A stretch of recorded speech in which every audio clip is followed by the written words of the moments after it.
திருச்சி நெடுஞ்சாலையில் யார் அந்த சார்? ஏர்போர்ட் தா மூர்த்தி அவர்கள் எழுதும் விறுவிறுப்பான இணையதள தொடர் மிக விரைவில்.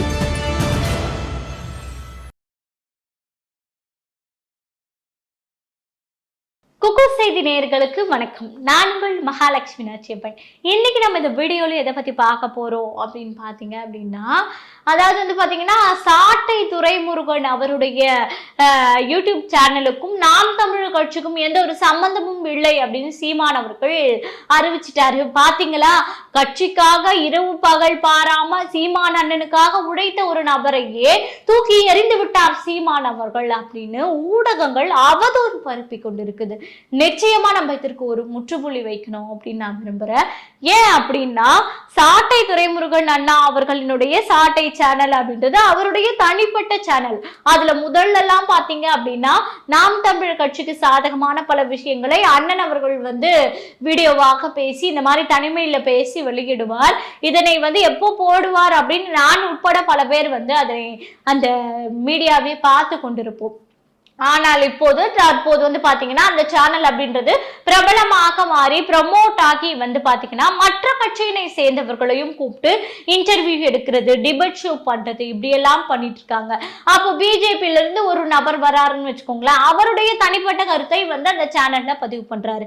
அப்போ இந்த சேனலுக்கும் சீமானண்ணன் அவர்களுக்கும் தொடர்பு இருக்கு அப்படின்னு சொன்னீங்கன்னா, அப்ப அந்த தனிநபர், அதாவது அந்த பிஜேபியில இருந்து வந்து பேசக்கூடிய நபரின் கருத்தும் சீமான் அவர்களின் கருத்தும் ஒத்து போயிருக்கு அப்படின்னு அர்த்தமா?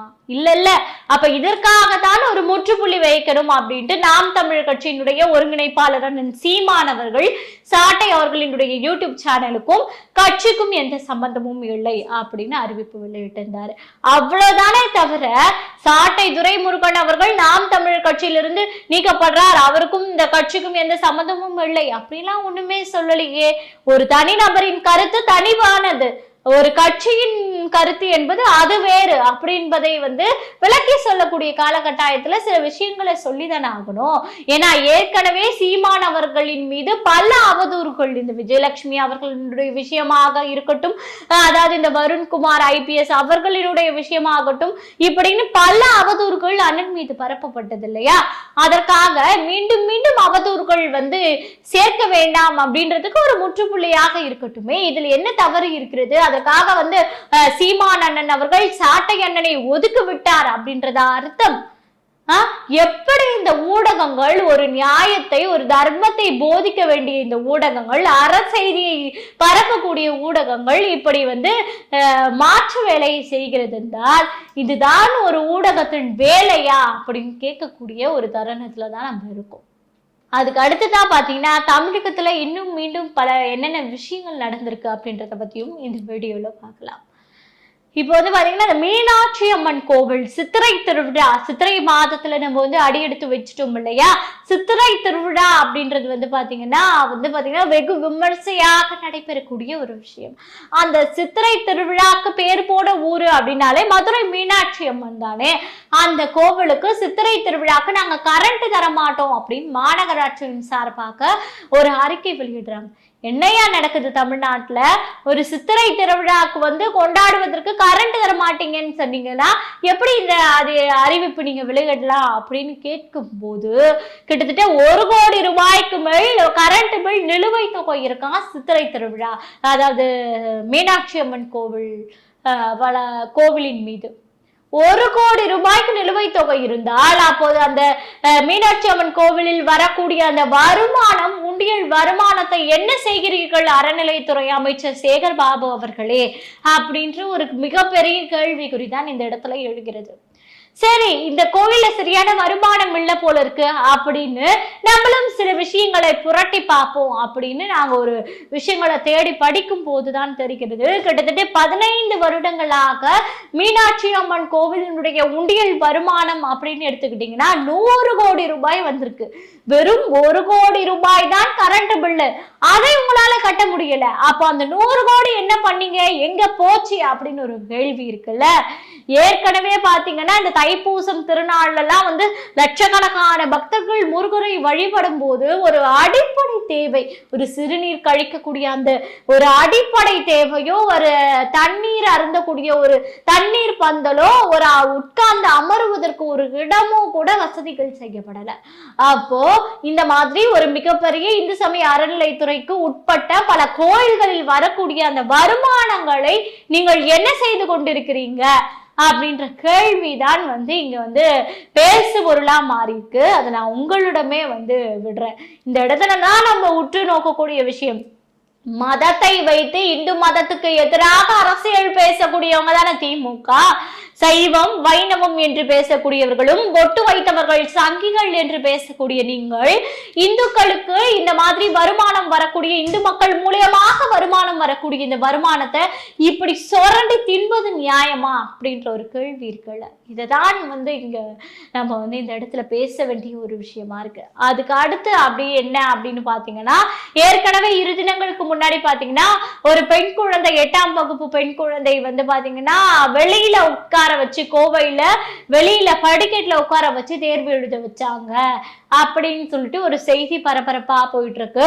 நவீன தீண்டாமை வந்து பாத்தீங்கன்னா பள்ளிக்கூடங்களே நடக்குது, ஆசிரியர்களே நடத்துகிறார்கள் அப்படின்ற ஒரு குற்றச்சாட்டெல்லாம் பார்த்தோம் இல்லையா.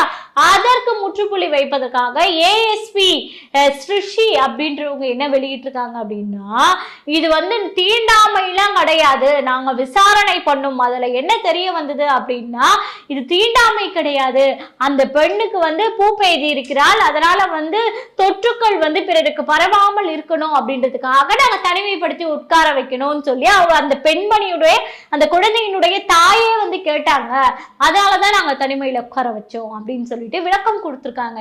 எங்க தனிமையில உட்கார வைக்கிறது அப்படின்றது, ஒரு 10 பேர் ஒன்னா உட்கார்ந்துருக்காங்கன்னா அந்த குழந்தை அதே கிளாஸ் ரூம்ல ஒரு தனிப்பட்ட சேர்ல உட்கார வச்சா அது பெயர் வந்து தனிமை அப்படின்னு சொல்லலாம்.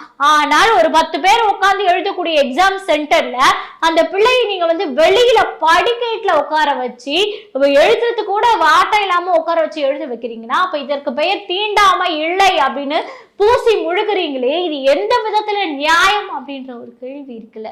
இந்த கேள்விதான் வந்து இன்னைக்கு ஒரு பேசு பொருள் அப்படின்றத நம்ம பார்க்கணும். திருமா அவர்களே, இப்ப நீங்க வாய் திறக்க வேண்டிதானே. வேல்முருகன் அவர்களே, இப்ப நீங்க எங்க காணாம போனீங்க? இதே போல்தான் வேங்கை வயல் விஷயத்திலும் யாரு குற்றம் சுமத்தினார்களோ, யாரு வந்து பாத்தீங்கன்னா குற்றவாளிகள் கைது செய்யப்பட வேண்டும் என்று வலியுறுத்தினார்களோ அவர்களே குற்றவாளிகள் என்று அறிவிக்கப்பட்டார்கள். அப்போதே திறக்காத வாய் இந்த பெண் பிள்ளை, இந்த பிஞ்சு குழந்தைக்கு ஏற்படும் போது திறக்குமா அப்படின்றதை தான் தமிழ் மக்களாக்கி நம்ம யோசிக்கணும்.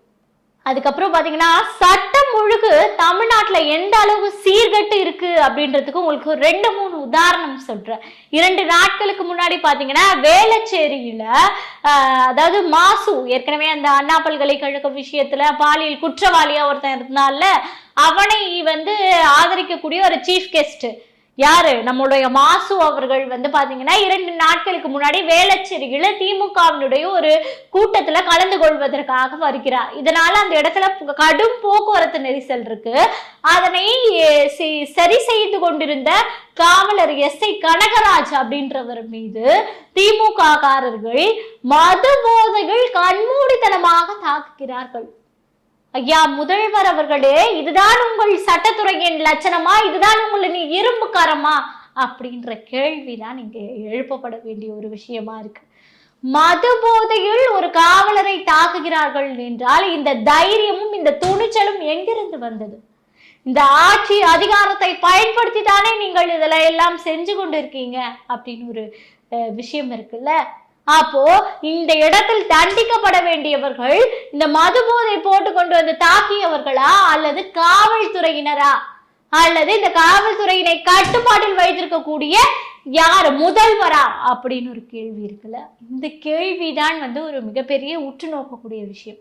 சரி, இதுதானா அப்படின்னு பாத்தீங்கன்னா அதற்கும் 2 நாட்களுக்கு முன்னதாக நான் ஏற்கனவே உங்களிடம் சொல்லியிருந்தேன்ல, ஒரு மணல் கடத்தல் நடந்து கொண்டிருந்த போது அதை தட்டி கேட்ட எஸ்ஐ அவர்களை வந்து மணல் கடத்தியவர்களே தாக்கினார்கள்.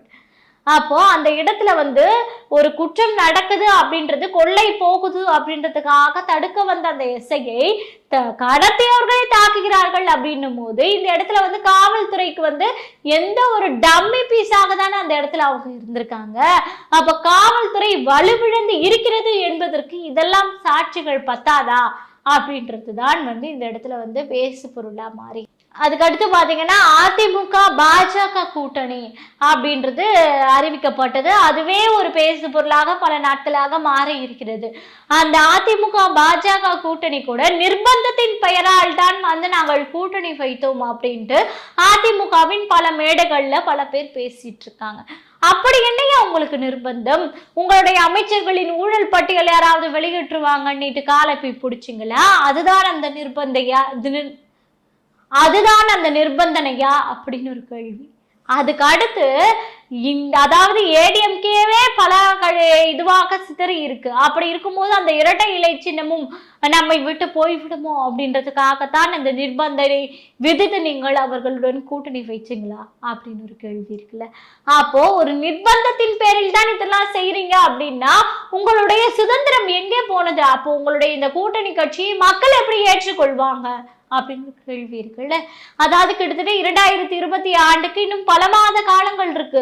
ஆனால் அதிமுகவை சேர்ந்தவர்கள் அங்கங்கே இருந்துகிட்டு நாங்க நிர்பந்தத்தின் பேர்ல தான் கூட்டணி வச்சிருக்கோம், இது எங்களுடைய கட்சிக்காரங்களுக்கே பல பேருக்கு பிடிக்கல அப்படின்னு சொல்லிட்டு வெறுப்பு அரசியலை நீங்கள் பரப்பி கொண்டிருந்தால் அப்போ வந்து மக்கள் எப்படி இந்த கூட்டணியை ஏற்றுக்கொள்வார்கள் அப்படின்னு நீங்க நம்புறீங்க அப்படின்றதுதான் நம்ம இந்த விஷயத்துல பார்க்க வேண்டிய ஒரு விஷயமா இருக்கு.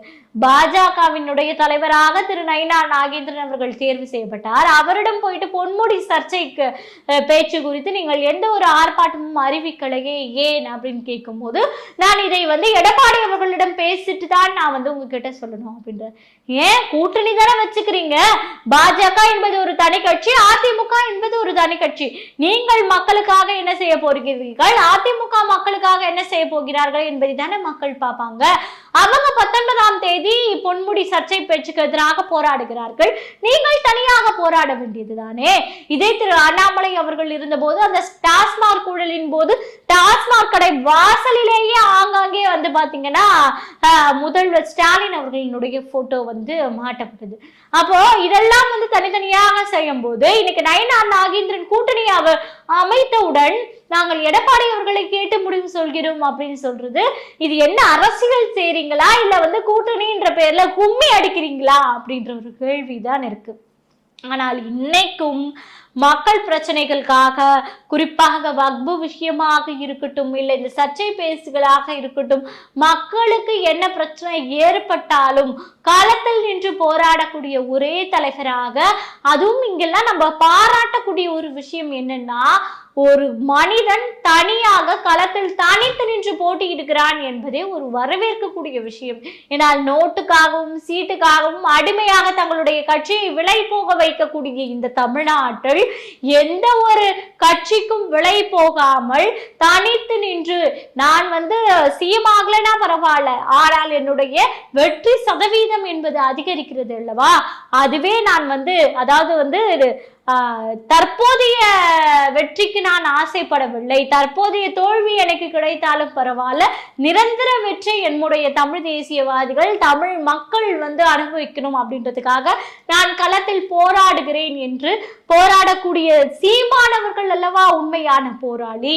ஆகவே மக்களே, இதெல்லாம் நீங்கள் ஆராய்ந்து பாருங்கள். தமிழ்நாட்டில் என்ன சட்டம் சீர்கட்டு நடந்து கொண்டிருக்கிறது, மக்கள் எதை நோக்கி போய் கொண்டிருக்காங்க, விலைவாசி உயர்வு, மின்கட்டண உயர்வு, ஊழல்வாதிகள், அரசு அதிகாரிகள் எல்லாருமே அரசுக்கு எதிராக போர்க்கொடி தூக்குறது, இப்படின்னு பல அவலங்கள் கிட்டத்தட்ட 4 ஆண்டு காலத்துல நடக்கும். இது பத்தாது அப்படின்னுட்டு இப்போ ஒரு தீர்மானம் போடுறாங்க. அதாவது மாநில சுயாட்சி வேணும். ஏற்கனவே 1975 கலைஞர் அவர்கள் மாநில சுயாட்சி வேணும் போட்டாங்க. அதற்கு பிறகு 50 ஆண்டு காலம் இருந்ததுல எத்தனை முறை திமுக ஆட்சிக்கு வந்தது, அப்பெல்லாம் என்ன பண்ணிக்கிட்டு இருந்தீங்க அப்படின்றதுதான் மக்கள் நீங்கள் கேள்வி கேட்கணும். ஏன்னா இந்த 50 ஆண்டு காலங்கள்ல எத்தனை வருடம் நீங்கள் ஆட்சி பண்ணீங்க? அப்பெல்லாம் உங்க சுயாட்சி கேட்கறதுக்கு உங்களுக்கு துப்பு இல்லையா?